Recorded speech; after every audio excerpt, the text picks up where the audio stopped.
Welcome to another video from Gweilo 60. We're in Kuala Lumpur the day after, the morning after our arrival. So we had a hotel room booked in the Chinatown in a different area. So we get there at just after 11 o'clock last night. Long day, yeah. Wei Feng was tuckered out and so was I, hungry and lost in the big city in Malaysia. Okay, so we get to Chinatown and we find our hotel, and outside our hotel was like 6 or 7 transvestite hookers. Yes, of all colors and creeds. I'm telling you, it was probably one of the seediest places I've ever been. And I looked at Wei Feng and said, "Do you want to stay here?" And she had this look on her face like she didn't want to be raped by a transvestite hooker. Oh, so we found a different area, and this is right close to a mosque, a praying center, which is sort of nice. It's a Central Market, and I'd say the name, but I'd screw it up. So we're off to breakfast after exchanging some cash and stuff. The hotel we had last night was it was okay. It was quiet, clean, but not up to the regular standard that we're used to. But we were looking for just about anything last night that didn't have 6 or 7 transvestite hookers hanging outside the front door. Yeah, it wasn't a very good thing.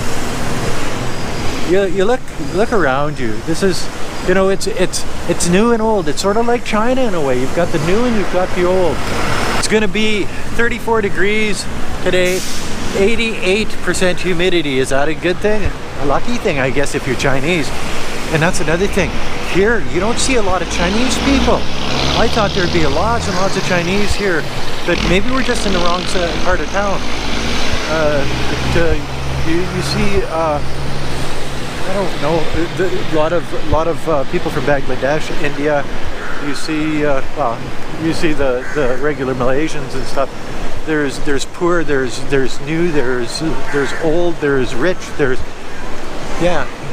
business everywhere. It's a different world from what I'm used to. It sort of reminds me of a really poor Singapore.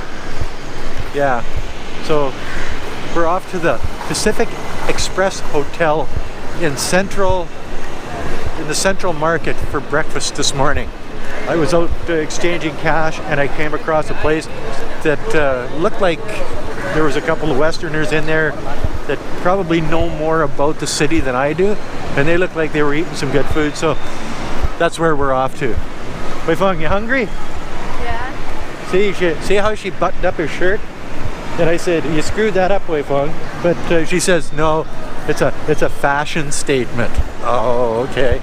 So you're probably wondering what you get here for 28.50 ringgit. Well, this is a breakfast, sausage, whatever. Your egg is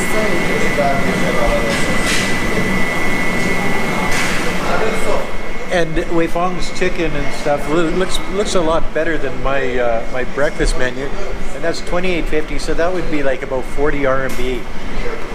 So yeah, we'll figure out if it's any good or not.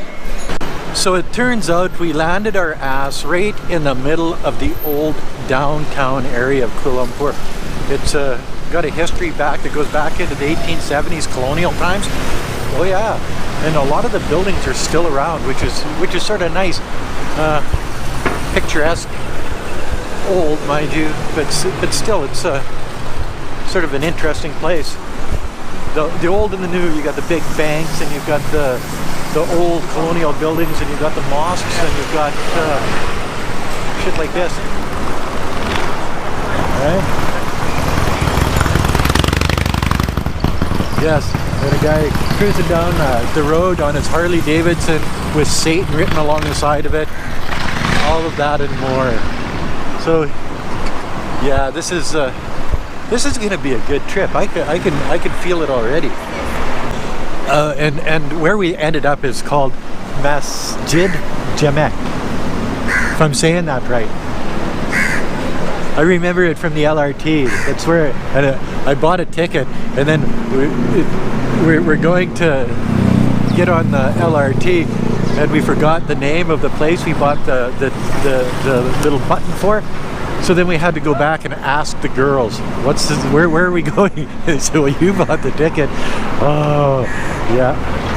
Life traveling when you have no idea what you're doing. The Muslim influence in Kuala Lumpur is everywhere. We're right beside what they call the Friday Mosque.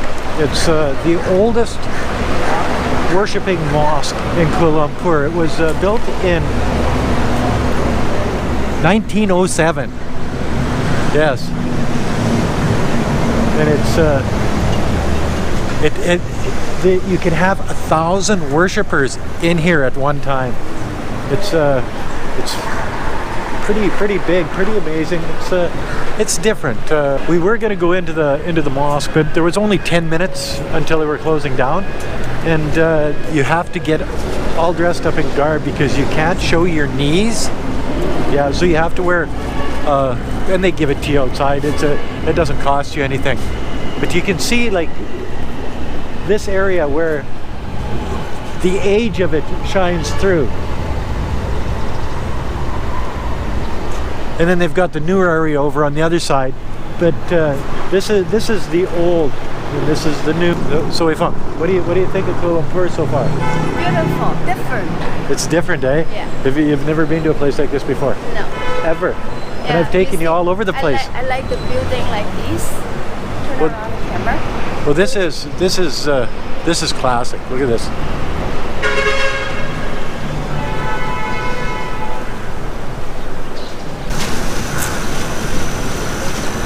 There seems to be a lot of buildings with religion in mind here in this area of Kuala Lumpur.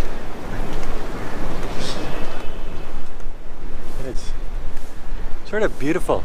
There's a little walkway over the river of life, they call it. And then you get another shot at the mosque here. Pretty neat, eh? What a place. And it's about 34 degrees, and thank God for the wind. The sun is shining, and it's about 90% humidity. Now can you take pictures? Ouch. We're so used to in China and the Western world to seeing basically ordinary buildings, and not a lot of what's behind me here. Where in a place like Kuala Lumpur in Malaysia, this is a common sight. It's part of their heritage. They're into this kind of stuff, and it goes on and on and on and on. Yes, it does. We're both Wei Fong and I are sort of impressed with the people here in Malaysia. Whenever you get lost, there's always somebody there to point you in the right direction. When you need somebody to grab your camera and take a picture of the two of you, they don't even hesitate. I haven't seen, well, actually, we've been lost a couple of times, and we never really had to ask for directions. Somebody sort of noticed that we were lost and came up to help us without asking us every time. You don't see that in very many places. And the weather's so damn nice here. It's like 34 degrees, and some people would say, "Oh, that's way too hot. You're gonna sweat your ass off, Gweilo." Well, yeah, I sort of like it hot. It's one of those things. That's why I ended up in Nanning, China. But the number of tourists in this place too is atrocious. They're everywhere. We decided to stay in our hotel for another night because we're sort of in the center of the old Kuala Lumpur. It dates back into the 1870s,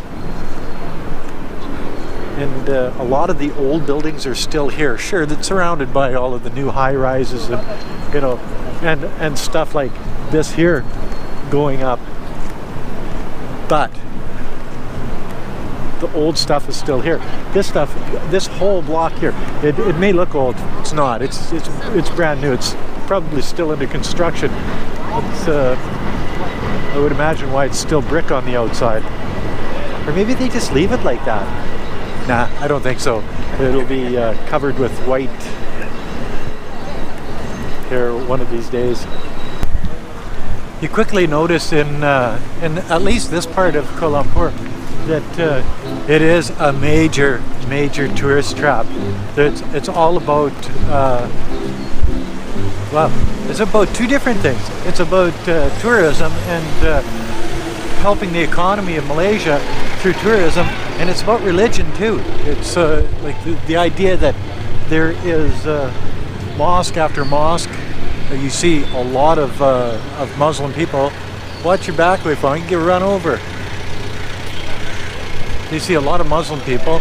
It's basically dominated by the Muslim religion here in at least Kuala Lumpur, and I think it's probably predominant across the entire country, from what I hear and what I've seen in the limited amount of stuff that I have seen in a day. Finding places like this street anywhere in the world is what traveling's all about. I'm gonna go over there and we're gonna check out some of the foods, the shops. Colorful area. Sort of like Little India. Yeah. Just like India. Oh, that's another video from Gweilo 60. If you like this video, as always, like, comment, subscribe, push that share button, and thanks for watching from Malaysia. Bye now.